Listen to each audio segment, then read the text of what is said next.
Hello everyone, Baka with you. Finally, the moment has come when you were able to get 1,000 likes under the last video with Mipo. And I, as a decent YouTuber and a person who fulfills his promises, have prepared for you a huge guide on Mipo in 2025 patch 739. And if you watch this video to the end, then at the end of the video you will find out how you can throw such a net for the myth. Well, before we start, I would like to ask you to get 5,000 likes on this video, and then, perhaps, very soon I will release another guide on a very secret hero. Well, now let's click your likes and go watch. Time to cut. Take it. Hey, you.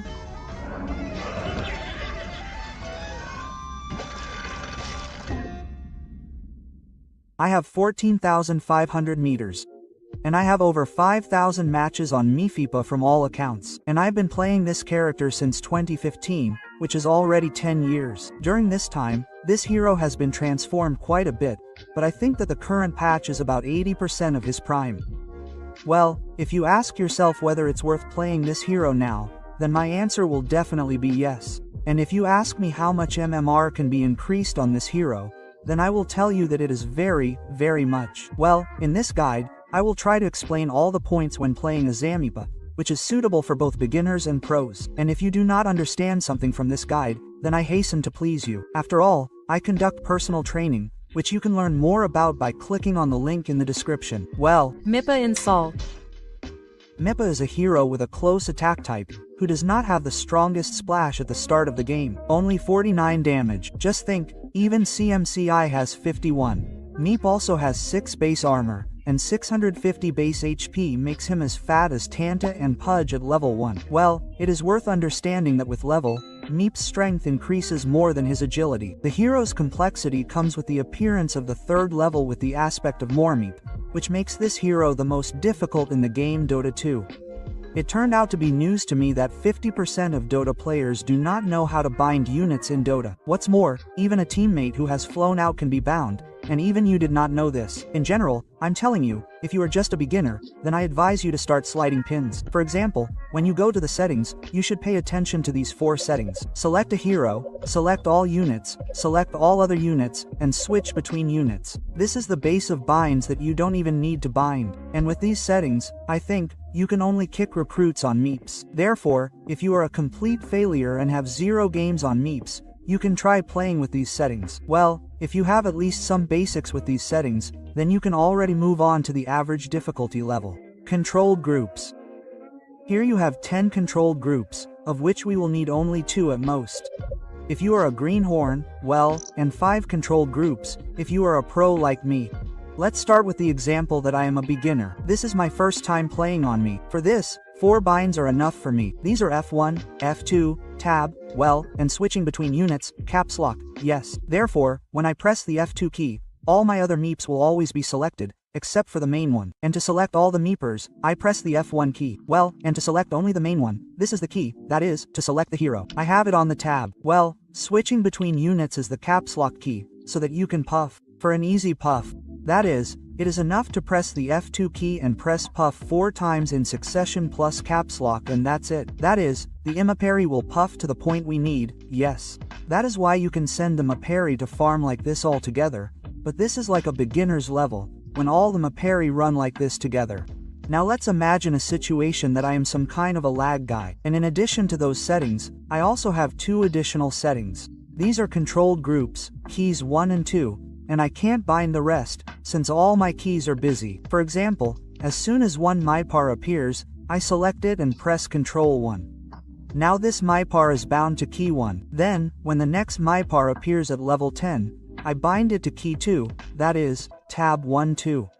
That's it, but when the next MyPar appears at level 17, that is, I no longer have keys, that is, I can't bind it, but there is a way to bind the MyPar to the middle, to key 1, and bind the last MI to key 2. Do the same at level 24, that is, at level 24, I bind the MyPar to the middle to key 1, I bind the last one to 2. And so it's very easy to send a pair to farm, that is, well, at the Salazi level, that is, the one man goes here to farm. That is, I affectionately call these me pars 1 mons. This my par is R2, that is, the deuce runs with the main one behind the lever. Here the one man farms here, as if their HP does not drop. Well, the deuce also farms with the main one. That is, their HP does not drop either. If I need to regenerate somewhere, I can just always send the deuce to the base. Then, for example, imagine that he is already at the base. Let's say I puff the one man to him.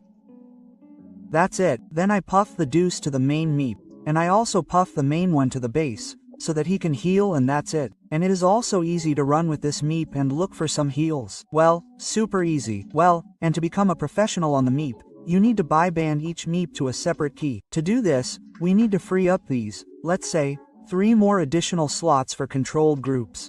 Find any keys that you have free. Well, get used to playing like this. That is, the first mypar is on 1, the second on 2, the third on 3, the fourth on 4. That is, each in a zabenj on a separate key. And from here it is already convenient for me to manage them, control, farm, that is, not to get lost in the fight. And for this, let's say, to farm, I send them like this. That is, I select the 1, press attack, the 2 to attack, 3 to attack, 4 to attack. That is, I name them, well, by numbers, essentially. Then, if I need to somehow select the 2 of them, I just select them with the mouse. The same in a fight. For example, if some mypar is focused, for example, the last mypar is focused, he has low HP. I can, let's say, select him separately and take him somewhere to the side. And I already control these pairs like this. And to puff, for example, I can even press them like this. That is, 1 puff, 2 puffs, 3 puffs, that is. And I just don't puff the 4, it's there in place. Well, and if you don't understand how to bind him a pair or how to bind a teammate, you need to select the ejected teammate or the MIPA and press Control 1 on it. The same thing is to press, say, the second MIPA Control 2, Control 3, Control 4. And every time I press the 1 key, the desired Napar, or 4, for example, will be selected. The same can be done with the Manta style. That is, I buy a Manta, and I can mark the Manta on the 5 key and also with the illusion rune, that is, I will mark it on the 6 key. And in the next games I don't need to rebind everything. These settings are saved on my account. Among the advantages of Meep, it can be noted that he has a very fast pace of play, which is great for boosters and players who want to win solo. Meep is also able to farm all over the map at the same time, which can give him an unreal acceleration at the start. Since in the current patch the map is incredibly huge, you can design almost anything. Also, Meep does not drop in the late game. The new Meep has stopped sagging in the late game, since the 25th talent was added, which allows you to cast a puff almost instantly, which gives him huge burst damage. Well, there is also a Mega Mippa with a shard, which allows the Meep to survive and kite almost any fight in the late game. Playing on objectives, by the 7th minute, the Meep can already put pressure on the map, taking the Altar of Wisdom, opening Tobor, having huge damage to Roshan, and, of course, Solo Tormentor, which allows him to be quite a team hero. And with such a glowing stick and a cool red mask, this is another of the most stylish heroes in the game, which, by the way, can be looted on Epic Loot. And also on Epics at the end of the event areas and Battle Pass you can get Baby Roshan for 80k gold. You can get it by collecting top points, which are given for opening the case. Well, in the free event Treasure Hunt, they also give out top points. At the same time, they give out Megan Ducks with rewards at each checkpoint. Well, to make it easier in this minigame, you will drop runes, so collecting top points here will definitely not be difficult. Well, and you can especially quickly get top points by completing BT La Pass, where you can get an Arcana at every 15th level, and for the full passage get DKHU. Well, the more top points you loot, the more chances you have to get into the daily and weekly top, where you also get points every day. Well, you can get all this good stuff by clicking on my link in the description, and my promo will give you a plus 15% to the replenishment. And remember that Epic Loot is the easiest way to DCAHU. Its complexity is a big minus, which completely discourages even beginners from playing it. But if you are a person like me who likes to complicate your life, then this hero is definitely for you. Also, a huge minus for Meep is his fear of AOA stand. Therefore, Meep is countered by teams that have OO edibles, be it roots, slows and stuns. Although Meep has Aghanim, which is an analog of BKB, it may not always be good. The problem with Meep is that if you farm a lot and brazenly, you can be caught from any part of the map. Therefore, if you do not know how to move around the map correctly, get ready to fit hard. At first, I did not understand how I died until I reviewed my replays. It seems that you are leveling up on one Meepo, and the second one dies somewhere on the enemy fountain. If you are closed by a counterpick on the lane, and the supports run and block your camps, then it will be very difficult to come back on the farms, and even more so to find some kills. Aspects. Meepar must definitely take the aspect of more meep, since it will give more total damage, and you get your Meepar 1 level earlier, and also an additional Meepar at level 24, which will give you more HP and damage in Aghanim. Therefore, never, do you hear? Yes, never take this aspect.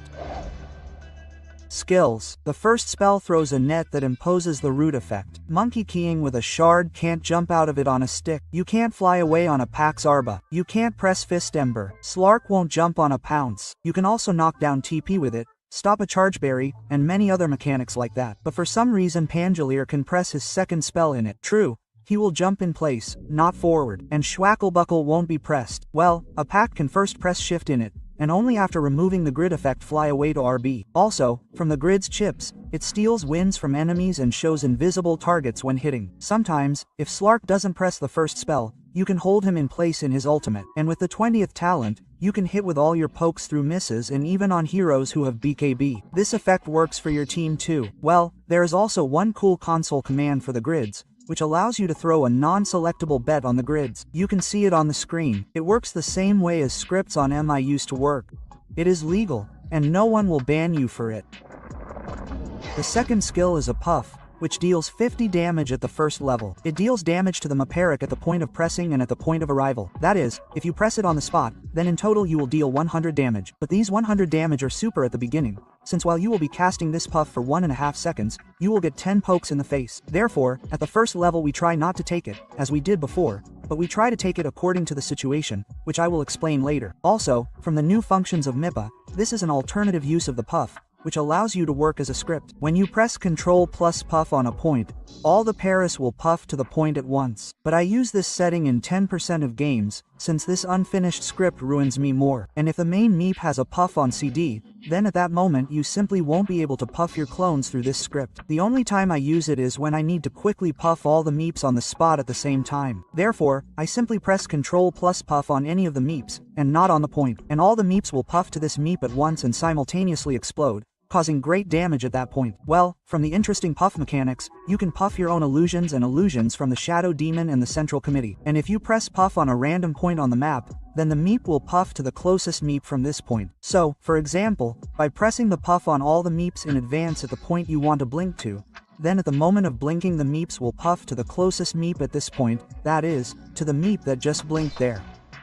Meep's third skill is Ransack's passive. With it, Meep can trade hard and farm quickly, since this is a free lifesteal for the Meep and a strong damage boost. Just one Meep, having struck an enemy at the first level, will deal 9 pure damage and heal each Meep by 9 horsepower, wherever they are. Therefore, it is very profitable to send Meeps to farm different camps, since the heal will be distributed evenly. Well, at the last level of pumping, Ransack Meep will already deal 18 damage. Well, if you take 5 Meeps in a Dutch wheel, they will already deal 90 pure damage and heal 90 HP from each poke. And with the talent at level 20, this is an additional 130 damage. From the chips with this ability, you can hit creeps in the glyph and heal the Meeps a little. This spell also works on Tormentor, but, unfortunately, does not work on Roshan, so with this ability, the Meep can very easily protect the piles separately, since all the Meeps will heal each other, wherever they are. But you can also heal through BKB with this spell, but additional damage will not go through BKB. Meep's fourth skill is the ultimate, which is pumped up as early as level 3 and gives an almost intelligent copy of itself. This clone has 90% of the white and green attributes of the main Meep. Also, each upgrade of the ultimate gives each of the Meeps additional magic resistance, which makes the Meep projectile quite resistant to magic.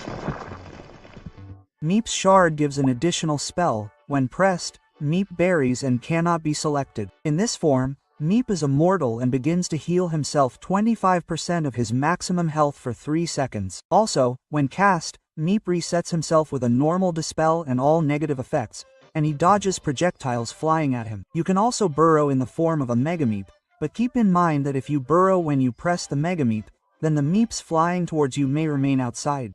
Also, the key feature of the shard is that it has no animation, so if you are stunned, then during it you can simply press the burrow on each Meep in turn, and after the end of the stun, you will burrow. For example, This is useful against Magnus, who clicked on you, so right during the scover, click the shard. And after the effect of the scover, you will immediately bury yourself, and Magnus will give you a plus. You can also use this after Invoker's Tornado to delay some random chain.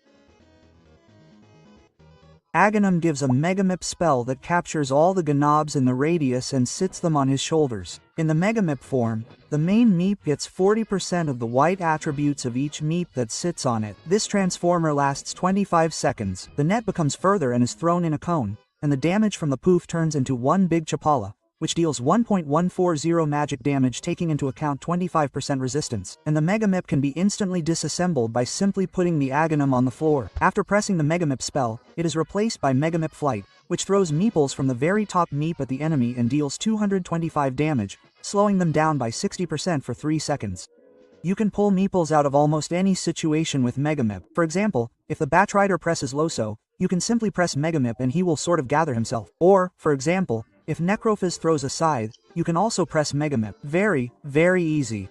But with Disruptor and Cursa it will be much more difficult, but it is also sort of doable. That is, you can approach the range, yes, but it is hard to do. Here's the easiest option if, for example, the Disruptor throws an ultimate and, for example, throws himself there like this. You can press Puff and through Shift sharply press Megamip. See? That is, I gathered myself, but I have a sort of provocation effect, but I can run. So, guys, press Poof, and then sharply press Megamip via Shift. That's it. That's the topic. There is also one flaw in Meep that is related to Megamip. That is, if I press Megamip and run beyond rank 1.500, then the spirits of these Meepars will fly after me. And as soon as they catch up with me somewhere around here, then they will disappear from here and end up on my shoulders here. That is, in essence, if I am being hit, for example, I press Megamip, look, you see, she hits and, well, the Meepars seem to end up with her at this moment here. This is a very strong mechanic, but learn, if you die here, this Meepar dies, for example, then you will also die. So don't get carried away.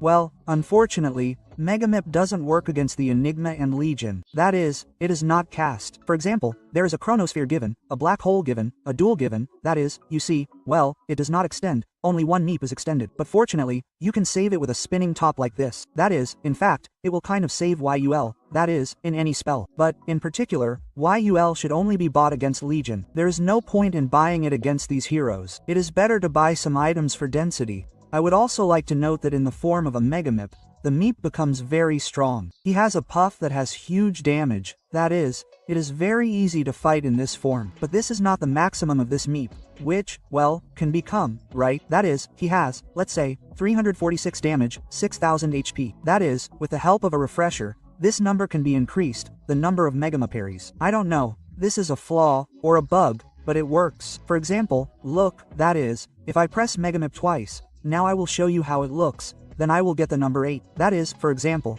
I press Megamip, press refresher, press Megamip again, my number of Meepars becomes 8. That is, this is a super strong bug. My HP also increased almost twice. Well, and, accordingly, my damage is 500. Well, and PV, accordingly, I have this simple. Well, essentially, I remove 3000 HP, yes, I remove. Or I remove a very large amount of damage. That is, I removed, well, 2000 HP of magic from the guy. This is a lot from an instant puff. Here, and, in fact, if I start throwing Meepars, then the Meepars will be thrown in turn. That is, the first, second, third, fourth. And as soon as I have 4 Meepers left, that is, these Meepers will also have huge 100 points, yes, and but I will still have an active, well, for throwing Meepore, for throwing Meepers. I will again throw them in turns.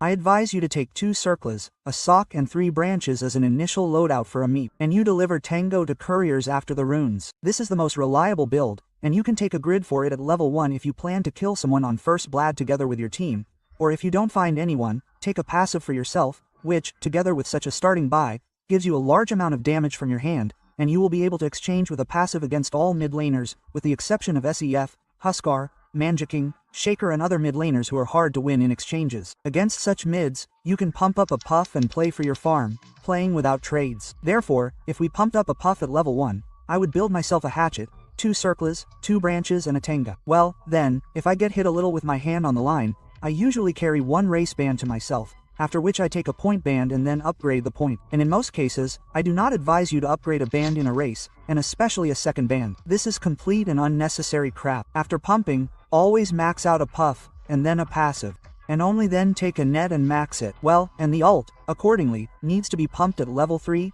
10th, 17th and 24. After laning on items, you need to take a diffuse and grind it into a disperser, which will give a lot of damage from the hand. And you don't really need damage from the puff. Therefore, we skip the talent at level 10 for damage from the puff and always take plus say to strength. Well, and after, if you need a safe, then immediately get yourself an Aghanim Sharp. Blink on Meep now needs to be skipped, since we will always have enough initiation due to the disperser. Well, if you play against some free heroes like Arquardin, Anti-Mage and so on, you can still get yourself a fast blink against them. Dragonlance on Meep in the current patch should be completely ignored, since it does not give such a large number of stats and can be skipped by taking the talent at level 10 plus 7 to strength. Plus, he still does not disassemble as before. But if we need a safe from Doom, courses, ults, disruptors, scythes, then after the disperser we need to immediately get a fast Aghanim. And in all other games we just take a fast D after the disperser, since the Scatty gives almost 800 HP for each Meep. Well, then after the disperser and Scatty we already get clothes according to the situation. If we do not have enough control, we take a blink plus hex. If we need damage, then we can buff the blink. And again, if we need a safe,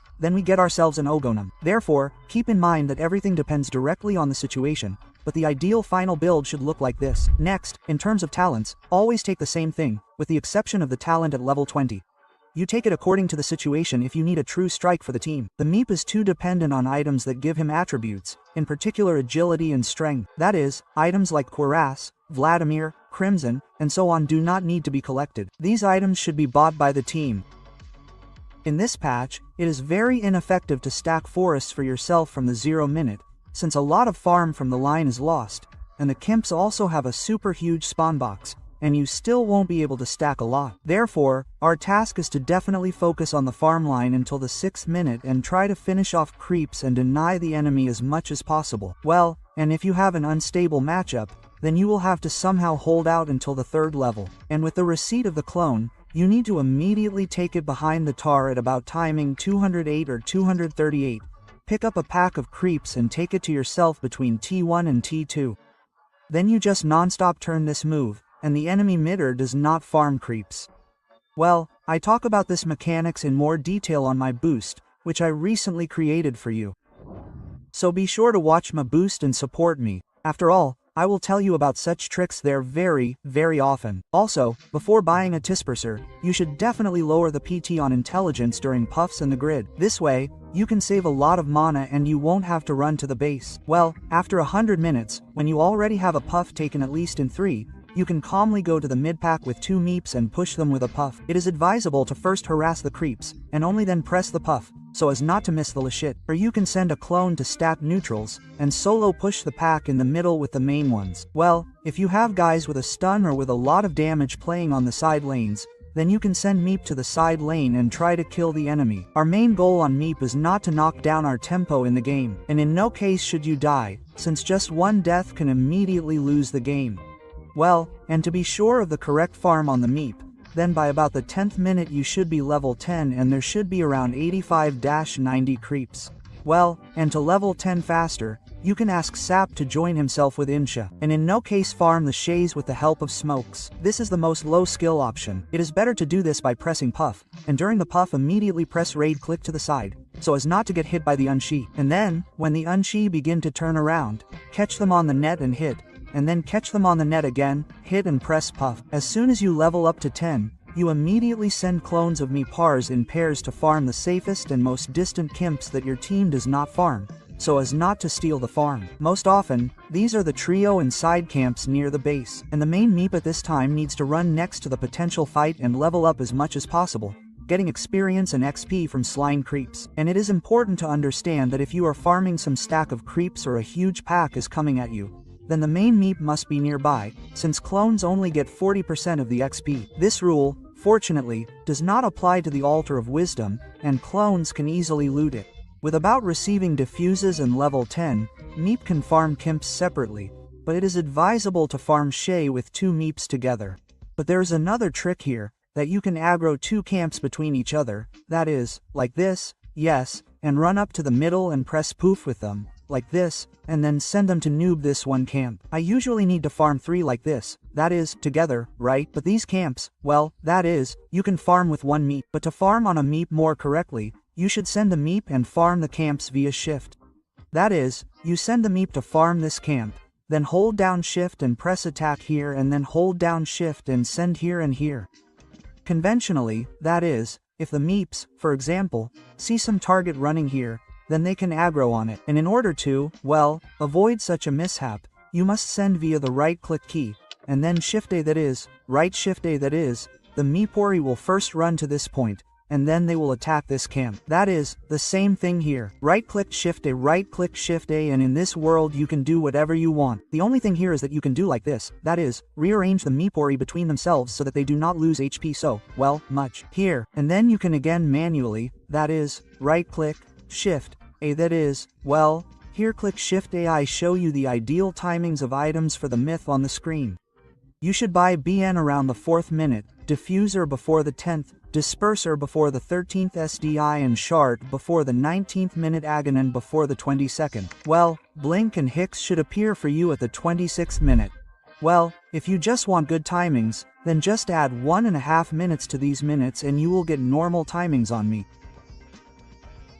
On the laning about creep pulling, I explained to you earlier that you need to pull if you are against tough counterpicks, but against most mid laners, such as Kunkka, Tiny, Ember, Void, Spirit PA, Karkvar and so on, you can and should stand very aggressively. As soon as Meep gets the 3rd level, you can immediately pump yourself a grid, passive and clone, and by catching the enemy at the moment, you can knock off a lot of his health, and having done this several times, you can even kill him. And when pumping the 4th level in such matchups, get yourself a puff and already at the end of the 2nd grid start harassing with puffs. Well, if you are against ranged heroes, then you don't need to pump the passive, since you simply won't be able to win the exchange, which I mentioned earlier. But in order to better stand such a matchup, for example, against Lina, you can always finish off creeps with a puff at a distance. To do this, you need to outplay the creep on yourself in advance so that the enemy's poke does not have time to fly to Dine. It is also very important to get the 3rd level on the lane before the 2nd minute, so that you can definitely go and control 2 water runes, especially if the enemy is some kind of spirit, which is very dependent on resources. Well, it is also very important to understand the life hack on the lane that you should receive damage evenly on 2 meeps, and it is not allowed for 1 meep to have 100% health,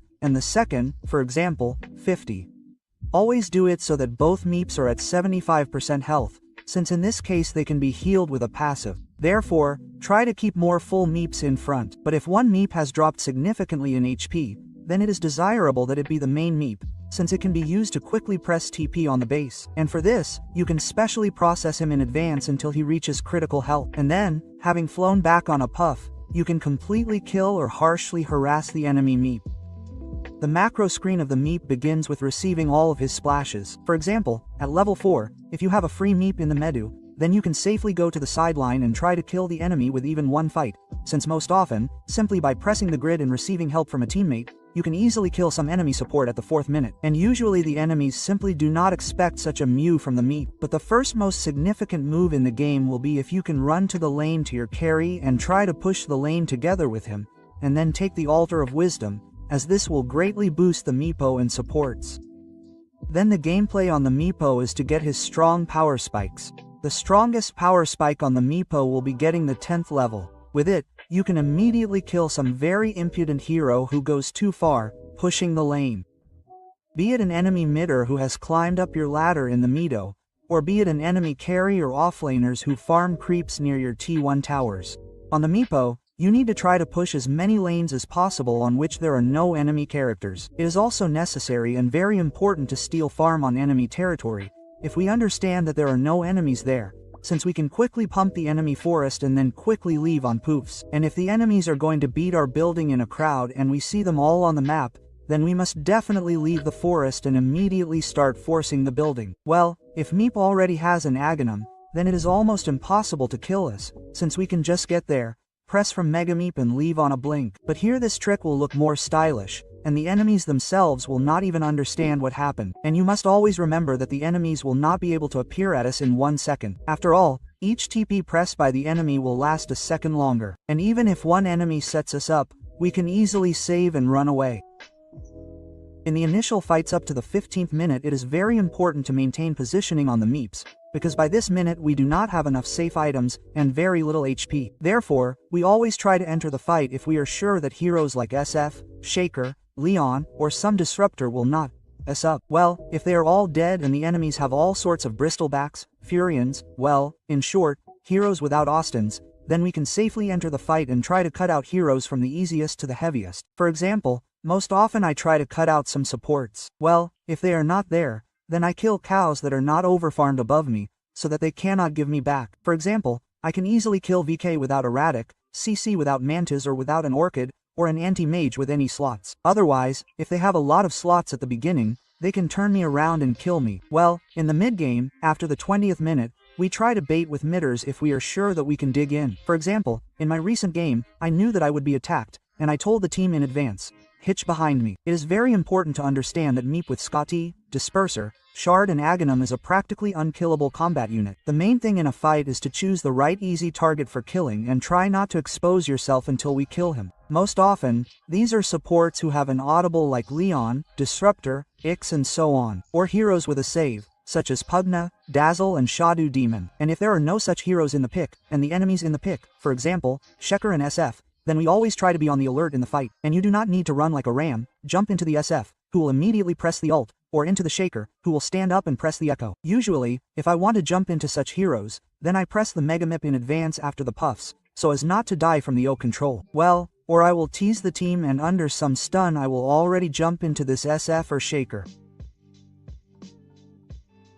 The most basic and main trick of Zanya appears to be a trick with Aegis. That is, when it starts to run out, you must send a Mipray along one of the dangerous lines. And the thing is that the enemies, clicking you through the top panel, they cannot click you, because the clones they see begin to stand out. And if the main party is hidden, for example, in the corner of the map, then they simply will not be able to see the end of your timer. And you, in fact, can do whatever you want during this timing. That is, you can dig in for these 1.5 minutes, you can save these Mipars. And at the very end, as soon as there is, well, a minute or 30 seconds left, you can simply send one of the Mipars under the fountain. And at the very last second, when his Aegis is already approaching the end, you can simply send the Mipar, for example, to the fountain, just in case, to die and respawn in a safe point, thereby taking, for example, the side, taking the goods and pulling all the enemies to the base. There's also one very cool feature for the Mippa with buying travels. For example, if you play and have enough money for a disperser, then instead of a disperser you can buy yourself a travel and press TP with a clone on one of the lines. Yes, if, for example, there is a fight, and then just sell this travel and puff to this NPC and buy a disperser. Somewhere around here. Also, against heroes with a hard rake click, you can buy yourself a blade mail. For example, when you press Megamip, you get a lot of HP and armor. Accordingly, you are an impenetrable combat unit, but you can still be hit. For example, the same warrior who will hit you, against him you can press BL Memail, and he can kind of kill himself. The same will work against snipers and heroes who want to raid click Megamip. Even the same Huskar can actually kill himself, especially with the aspect on arrows. It is also very important to pick up the illusion rune on the Meep with the main Meep, since if you take it with a clone, the Meep will have much less HP and armor with tax speed. Also, for example, if we play against Wyvern and we have a Mega Meep on cooldown, then we must transfer all the items that give us agility during the action of the courses, and put a PDS HKA on strength, so that we absorb as many pokes into ourselves as possible and do not kill ourselves. Well, and when playing against Shadowfint, try to keep the Meeps not in one point. Even if you are standing on the mead and led against him, try to keep two Meeps mirrored from each other. Well, when buying, when SF already buys a shard, his picks become simply endless, and he can kind of renew his picks to infinity and thus can simply kill you very easily. The same thing when you play against Lena. If Lena with a red aspect casts a spell on you, any spell doesn't matter, then she will infinitely prolong the damage to you due to her innate, which actually increases damage. You see, this spell is simply renewed indefinitely. Of course, it will disappear at some point, but it is still very painful and you can even die, in fact. That's why try to play as carefully as possible. Well, and against Dazzle. When you play against Dazzle, always try to kill Dazzle first, or, well, don't try to fight if he already has some kind of agony. Because when Dazzle presses his ultimate, for example, and casts the first spell on you, then every time Dazzle with this aspect will extend his poison and touch on you, having dealt 4 blows, he will simply cast Hex on everyone and will endlessly renew your point, and you, in fact, may not even get out of Hex.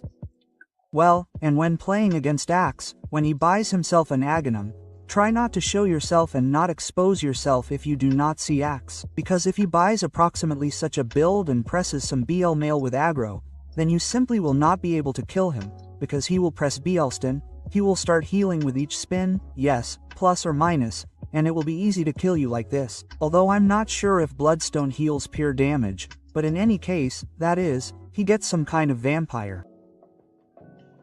The neutral of the 5th tier sits incredibly cool on the Meep, which works like an innate VK. If the main Meep dies, and under the effect of this neutral, then his clones will live and will even prolong the action of his ability when killed. Accordingly, he will not be able to die. But even if the enemies kill the clones, for example, the clones will die, and the main Meep will still live. That is, it will work to the limit.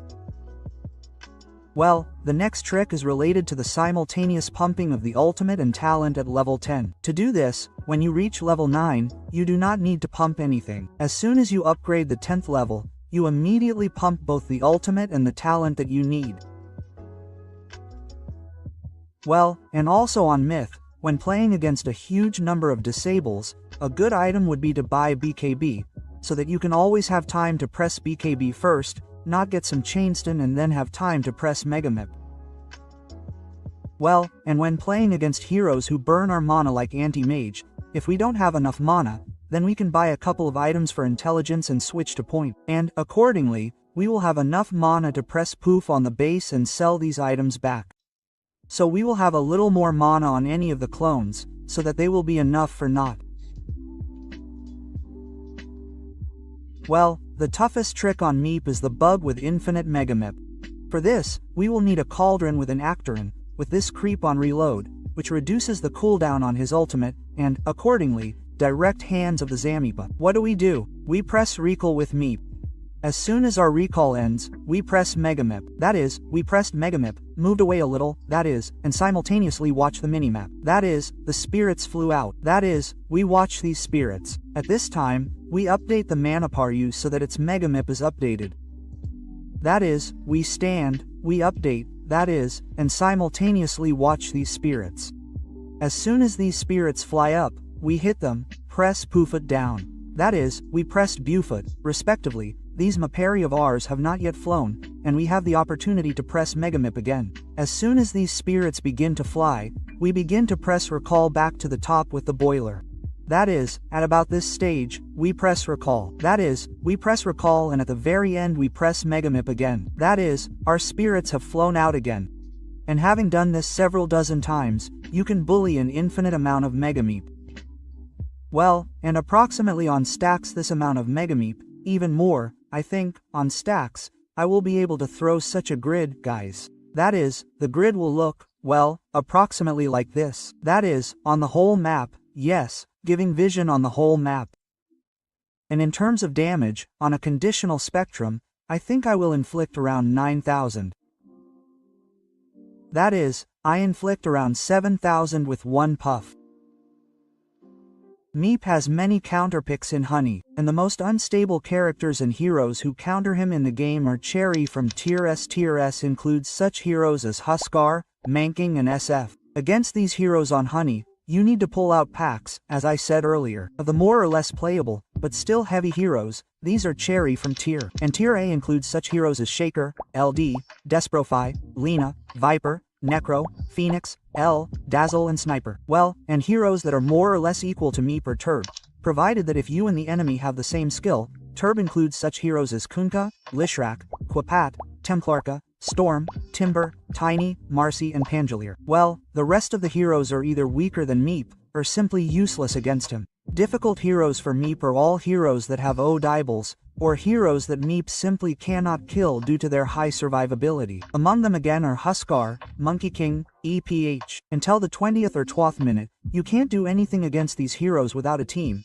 so you either need to outfarm them and try to kite them with Aghanims, Shards, Disperser and Scatty, which gives a lot of HP, or if you die from them a couple of times, you can easily lose the game. There are also a couple more heroes like Axe with Aghanim, who are simply impossible to kill, or Shaker, who you can't jump on or hit, since he will always press his totem. Well, there are also many such heroes like Leon, and to win them, you need to play for your farm. After all, just one mistake against such heroes and the game is lost. Therefore, we need to finish off 5 slots and play with the team as much as possible so that our team gives control to these heroes, or, on the contrary, saves. Conditionally, against the same awesome legion, we will not be able to save ourselves with Aghanim. Of course, we can give power to our clone with the help of Megameep, but still it does not guarantee us survival, and then we will have to rely on the team. Well, or, for example, if we jump into some harmless Leon, and he somehow puts up all the Meeps, then the enemy Ursa can just jump and burst us in a couple of seconds.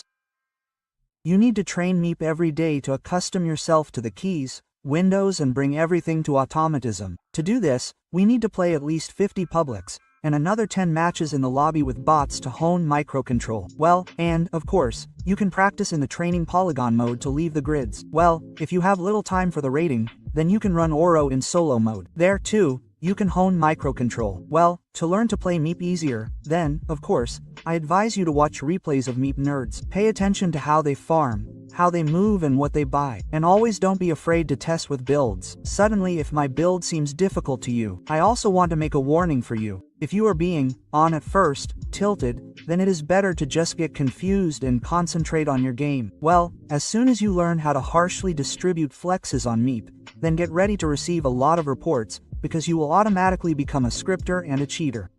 In conclusion, I want to say that Meep is a hero who hones tough skills of microcontrol, farming creeps, and also tracking the map. So, if you learn to play Meep, then it will be easier for you to learn to play all the other heroes in Dota. Well, Meepary is not a hero for everyone, so thank you for watching this guide. Don't forget to subscribe and like this video, and if we get a bunch more likes, I'll be releasing guides like this super often, and see you all soon.